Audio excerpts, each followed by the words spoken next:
Hola a todos, este es el P3 del auxiliar 5.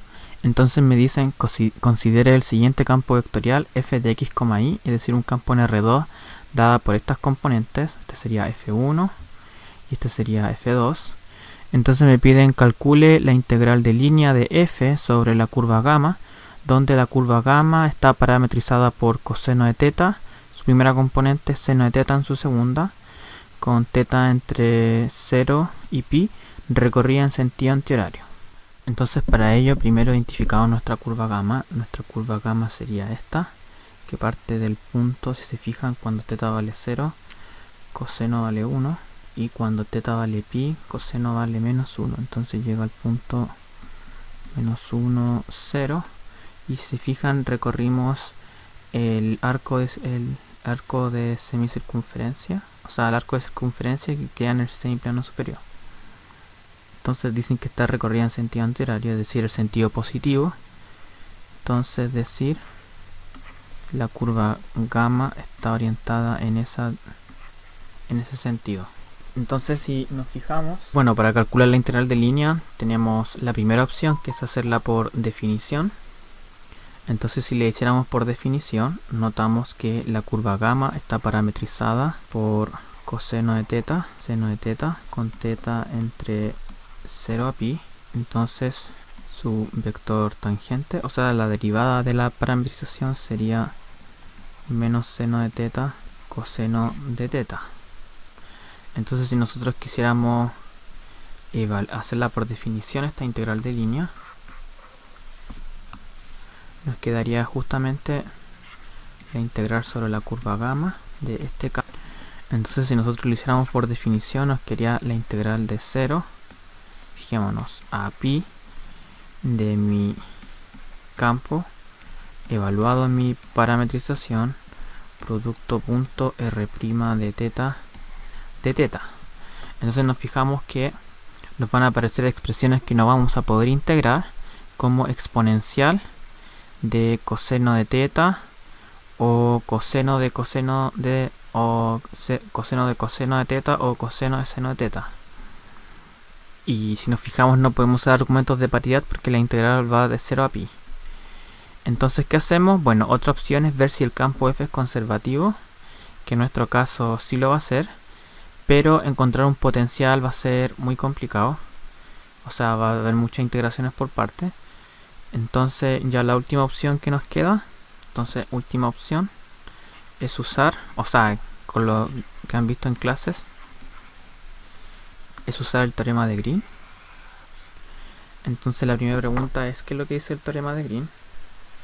Bueno, el teorema de Green dice, si nosotros tenemos D un dominio regular, bueno, más abajo vamos a especificar qué significa eso. En particular, si tenemos un dominio regular en el plano de R2 y nos damos un campo F que va de la adherencia de este dominio de R2 a valores en R2, es decir, un campo vectorial de clase C1, es decir, que sus derivadas parciales sean continuas, en nuestro dominio de continuo en la adherencia. Entonces, bueno, lo más importante es que la frontera tiene orientación positiva. Entonces, si se cumple eso, se va a cumplir que la integral de su frontera, la integral de línea sobre su frontera, va a ser igual a la integral sobre D de lo que nosotros vamos a llamar el rotor de f.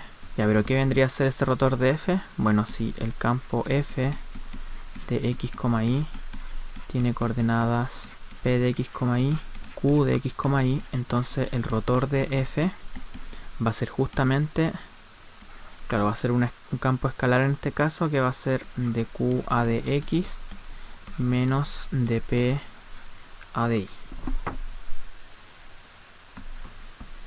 Entonces habíamos dicho que D era un dominio regular, entonces vamos a decir que D es un dominio regular cuando su borde, el borde de D, está compuesto por una curva gamma y n caminos, ¿cierto? Vamos a decir que son caminos regulares cerrados y simples, tales que gamma, que es el camino externo, y gamma 1 hasta gamma n son los que se llaman los caminos internos. Son todos disjuntos 2 a 2. Bueno, ¿qué significa eso en un dibujo? En un dibujo sería principalmente la curva gamma, algo así, y n caminos en el interior, disjuntos 2 a 2, gamma 1, gamma 2. Entonces D sería justamente el interior de estos caminos. Entonces eso sería D. Y la frontera, claro, vamos a querer que nuestro borde sea justamente orientado positivamente. Entonces el camino externo va a ir en sentido antihorario para que tenga orientación positiva, pero los caminos internos, si bien tienen sentido antihorario, tienen que ir en sentido horario. Entonces lo que está en amarillo sería la frontera de D, que está justamente orientada de forma positiva. Ya, entonces teníamos nuestra curva gamma, que era nuestro arco de circunferencia en el semiplano superior. Entonces, si nos damos cuenta, esta curva gamma no es cerrada. Entonces, para poder usar el teorema de Green, hay que cerrarla. Entonces, para eso le adjuntamos el siguiente camino, que es el que va en el eje positivo, en el eje X. Entonces le vamos a llamar gamma prima. Entonces procedemos a ver si tenemos la hipótesis del teorema de Green. Entonces f, que es una función que va de R2 en R2. Entonces en nuestro caso, si nos acordamos cómo era f, es una función de clase C1. Esto es por álgebra de composición de funciones de clase C1. Y la curva gamma, unión gamma prima, es una curva regular, cerrada, simple, y vamos a denotar por S su interior. Y lo más importante, está recorrida. Bueno, en principio, como no hay caminos internos, o sea, no hay gamma 1, gamma 2, gamma n, hay solamente una curva completa afuera, que vendría a ser la frontera de nuestro dominio. Entonces es regular, cerrada, simple, recorrida en sentido positivo. En nuestro caso sería el sentido antihorario. Entonces, bueno, S es el interior de nuestra curva, vendría a ser como nuestro dominio D, donde la frontera de D sería gamma unión gamma prima. Entonces, por el teorema de Green, ¿qué es lo que vamos a obtener? Vamos a tener que la integral de línea de f sobre gamma unión gamma prima va a ser la integral doble sobre el interior de esta curva del rotor de f, el diferencial de área. Entonces aquí, si nos fijamos, f de x, y, que vendría a ser nuestros campos p, x, y, q de x, y, vendría a ser justo la expresión que teníamos, que era x cuadrado menos y al cuadrado exponencial de x coseno de y menos 2 veces xy exponencial de x seno de y lo mismo abajo, y al cuadrado menos x al cuadrado exponencial de x seno de y menos 2 veces xy exponencial de x coseno de y. Ese es nuestro campo. Entonces habíamos dicho que queremos calcular el rotor de f, que sería de q a de x menos de p a de y. Entonces si hacemos la segunda componente, que es x cuadrado, x de x, y, que sería y al cuadrado menos x al cuadrado exponencial de x seno de y menos 2 veces xy exponencial de x coseno de y. Cuando hagamos de q a dx, esto nos va a entregar, bueno, hay que derivar esto, ¿se fijan? Hay que derivar esto con respecto a x. Entonces si yo derivo eso con respecto a x, me va a quedar menos 2x exponencial de x seno de y más y al cuadrado menos x al cuadrado exponencial de x por seno de y. También hay que derivar esta expresión de acá con respecto a y. Entonces si yo hago eso, o sea, con respecto a x, perdón, entonces me va a quedar menos 2y exponencial de x coseno de y menos 2xy exponencial de x coseno de y. Y análogamente se hace lo mismo con el campo p de x, y, que es la primera componente, es decir, x al cuadrado menos y al cuadrado exponencial de x coseno de y menos 2xy exponencial de x seno de y. Entonces se hacen lo mismo, es decir, de p a de y les va a quedar esta expresión menos 2y exponencial de x coseno de y menos x al cuadrado menos y al cuadrado exponencial de x seno de y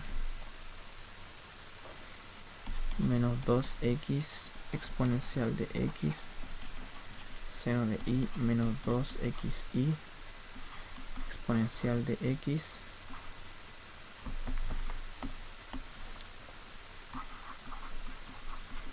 coseno de y.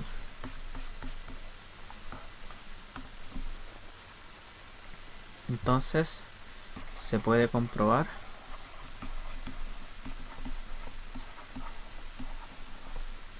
que dq a dx menos dp a dy es justamente 0, es decir, el rotor de mi campo f es igual a 0.